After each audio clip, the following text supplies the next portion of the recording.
tiba-tiba ada panik, dia boleh jatuh dekat 62. Okey. Dekat sini retest balik the bottom. Okey. Berbalik kepada kisah semasa harga 64. Yang ni sebab cikgu pakai dan cikgu observe dan cikgu lihat market. Alright. AI prediction, dia predict market akan jatuh dekat 63. Macam ni lah. Selepas dah sideways, dia akan pull back dulu, jatuh kat 63, baru dia akan rebound balik. Itu AI prediction. AI forecast. Tapi dekat minimum forecast, dekat forecast min kat sini, dia tunjuk yang dia akan jatuh ke 62K lebih.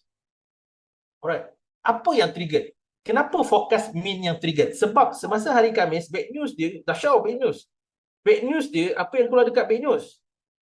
FOMC, interest rate, tak akan turun.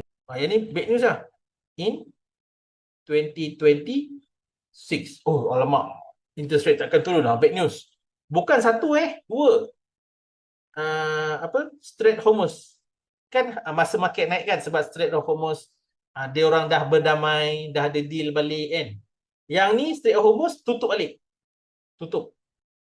Kenapa dia tutup balik? Bergaduh balik betul Trump kata, aku tak akan bayar 1 sen pun dengan Iran. Woi, bapak gaduh balik guys. Alright, sebab itulah AI analysis dia ada min dan max sebab Trump punya pasal.